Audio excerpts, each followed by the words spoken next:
Manual de buceo una estrella de la Federación Española de Actividades Subacuáticas. Capítulo cuarto. Las limitaciones por respirar aire a más de una atmósfera de presión. En este capítulo vamos a explicar las consecuencias de los cambios de presión en el buceador, el modo de incrementar la seguridad del buceador durante la inmersión y qué sucede en el organismo del buceador después de la inmersión y cómo se debe comportar. Detengámonos en primer lugar en las consecuencias de los cambios de presión en el buceador. El aire atmosférico está compuesto por oxígeno, un 20,9%, y nitrógeno, un poco más del 78%. El resto lo componen en mucha menor medida el dióxido de carbono y otros gases nobles como el argón, el neón o el helio.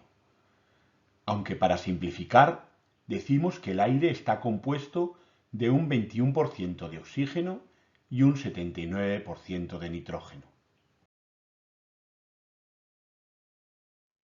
Durante el proceso respiratorio, el ser humano inhala aire. Este aire llega a los alvéolos pulmonares donde se produce el intercambio gaseoso con la sangre.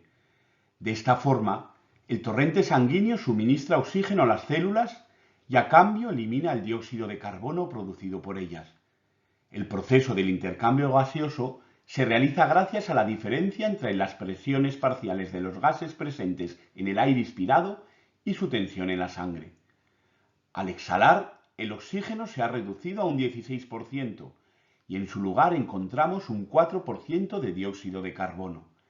El 1% restantes son otros gases.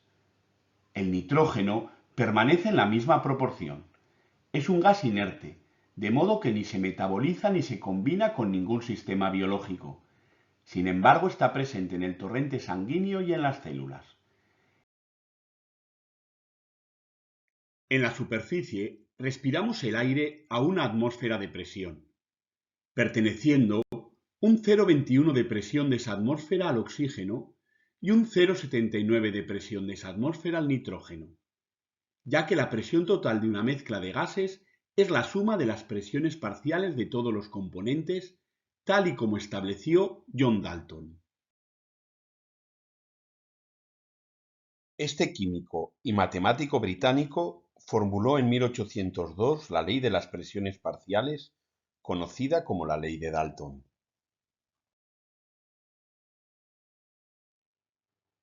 Esta ley establece que la presión de una mezcla de gases es igual a la suma de las presiones parciales que ejercería cada uno de ellos si solo uno ocupase todo el volumen de la mezcla, sin variar la temperatura.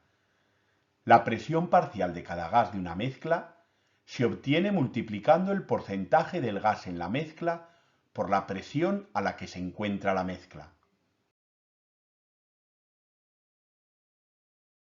Así, por ejemplo, estando a 20 metros de profundidad donde hay una presión absoluta de 3 atmósferas, la presión parcial de cada gas será, para el oxígeno, el 21% de 3 atmósferas resultará 0,63 atmósferas de presión parcial de oxígeno. Para el nitrógeno, el 79% de 3 atmósferas resultará 2,37 atmósferas de presión parcial de nitrógeno.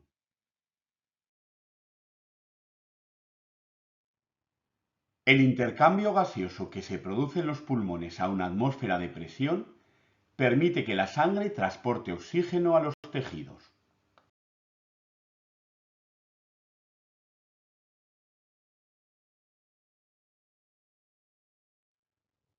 Al aumentar la presión, es mayor la presión parcial de los gases que componen el aire, por lo que en los alvéolos pulmonares se disuelve mayor cantidad de gas en la sangre.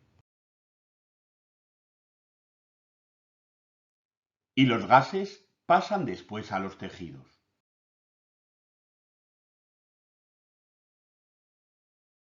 Mientras no se igualen las presiones parciales de cada gas, se sigue disolviendo el gas, pasando de la parte que tiene mayor presión parcial del gas, que decimos que está saturada de gas, a la parte que tiene menor presión parcial del gas, que decimos que está insaturada de gas.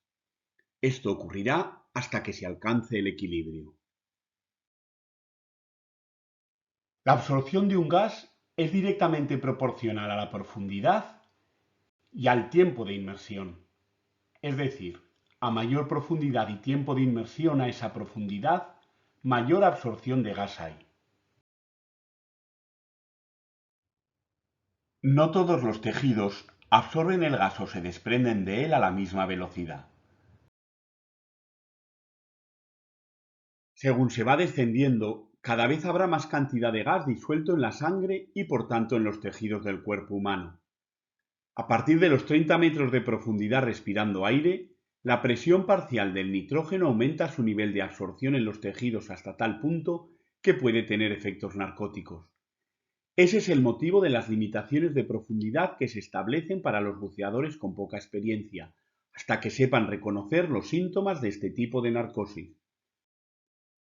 Se pueden evitar los efectos narcóticos del nitrógeno utilizando para bucear las denominadas mezclas nitrox, que es aire al que se le ha incrementado la concentración de oxígeno y se ha reducido la de nitrógeno.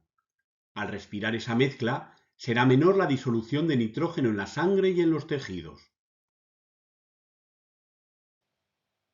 A partir de los 56 metros de profundidad respirando aire, la presión parcial de oxígeno aumenta hasta tal punto que la absorción de oxígeno por el organismo alcanza un nivel que se vuelve tóxico. El buceador se encontraría a 6,6 atmósferas de presión. Recordemos que el 21% del aire es oxígeno, por tanto, el 21% de 6,6 atmósferas son 1,38 atmósferas de presión parcial de oxígeno. Y nunca se debe superar una presión parcial de oxígeno de 1,4 atmósferas. De modo que buceando con aire, nunca se deben superar los 56 metros de profundidad.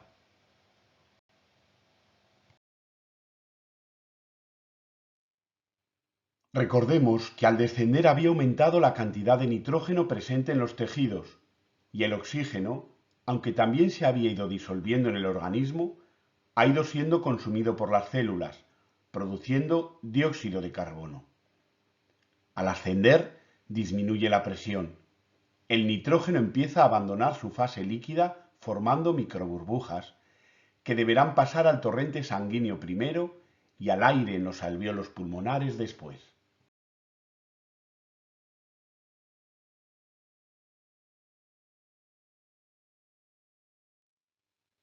Pero si el ascenso es demasiado rápido, no se da una progresión lenta en el cambio de presión, y las microburbujas pasarán a fusionarse unas con otras creando burbujas de mayor tamaño, macroburbujas, que sí que pueden tener consecuencias nocivas para el organismo del buceador. Nunca hay que llegar a este grado crítico de sobresaturación, dando lugar a la llamada enfermedad descompresiva.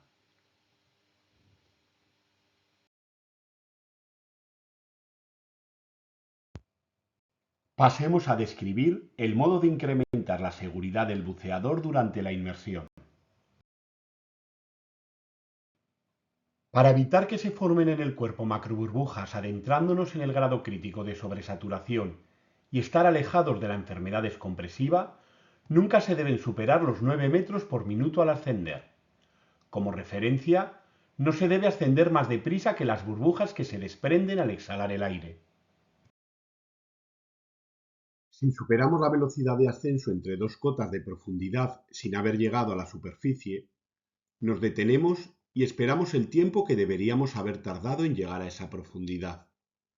Por ejemplo, hemos ascendido desde 20 metros a 7 metros en medio minuto, pero deberíamos haberlo hecho en 1 minuto y medio si hubiéramos respetado la velocidad de ascenso de 9 metros por minuto.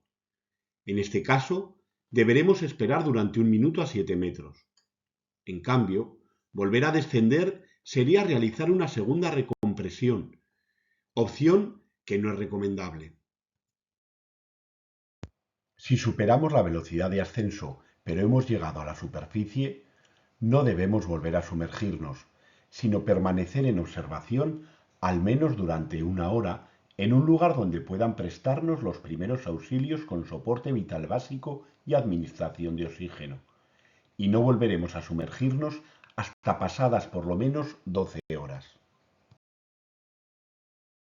Al ascender, es conveniente hacer una parada de seguridad entre los 6 y 3 metros de 3 minutos antes de salir a la superficie.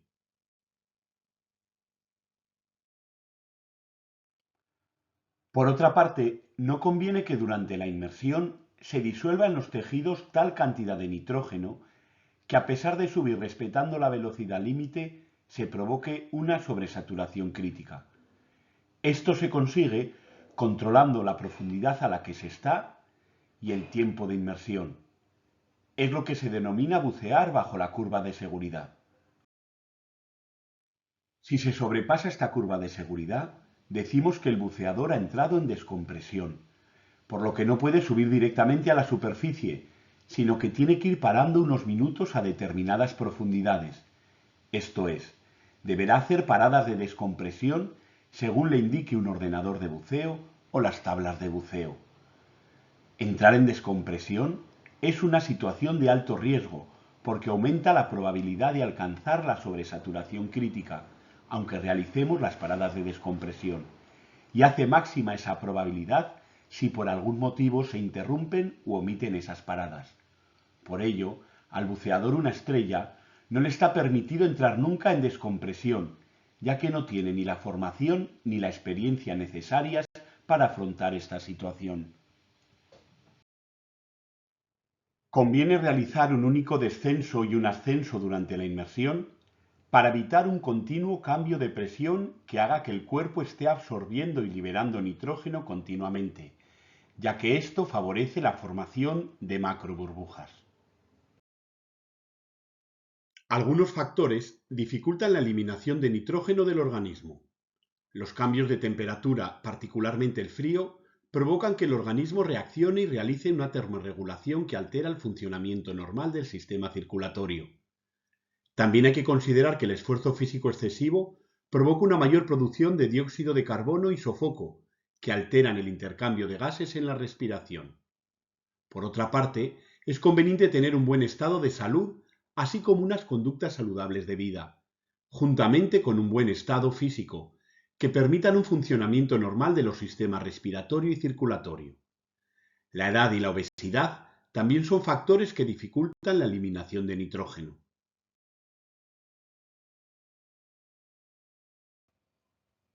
Veamos finalmente qué sucede en el organismo del buceador después de la inmersión y cómo se debe comportar. Todo el nitrógeno que se ha acumulado en nuestros tejidos durante la inmersión no se consigue eliminar durante el ascenso por muy lento que se realice. Serán necesarias hasta 24 horas mientras seguimos eliminando el nitrógeno, pasando microburbujas por los alvéolos, porque todavía siguen algunos tejidos sobresaturados. Ya conocemos las consecuencias de la sobresaturación crítica de nitrógeno, la aparición en la sangre y en los tejidos de macroburbujas. ¿Qué problemas pueden provocar esas macroburbujas? En principio pueden causar dos tipos de problemas. Actuar como tapón en el sistema circulatorio, produciendo embolias. Provocar lesiones mecánicas por la presión que ejercen en el interior de algunos tejidos. La gravedad de las lesiones estará en función del lugar donde aparezcan, de su número y del tiempo que estén actuando.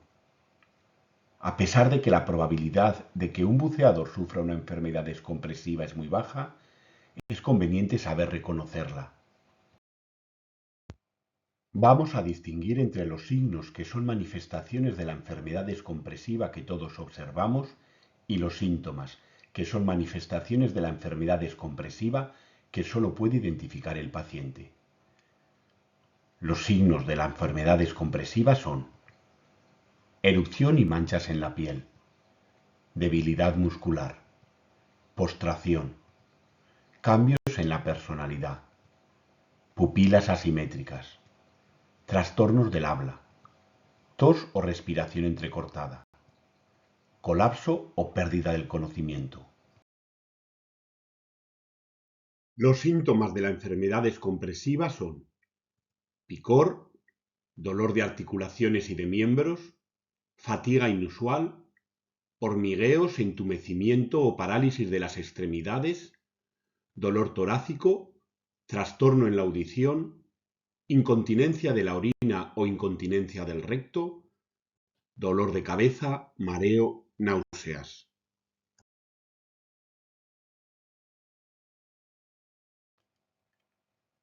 La aparición de estos signos y síntomas no tiene por qué ser inmediata. Suelen aparecer entre los 20 minutos y las 2 horas después de la inmersión, pero también es posible que aparezcan varias horas después. El único tratamiento es la administración de oxígeno puro a una atmósfera de presión. En el caso de que el accidentado se encuentre consciente, es muy importante administrarle líquidos como agua sin gas, y habrá que trasladarlo rápidamente a un centro sanitario con cámara hiperbárica, donde se le pueda recomprimir y tratar las posibles lesiones que se le hayan producido.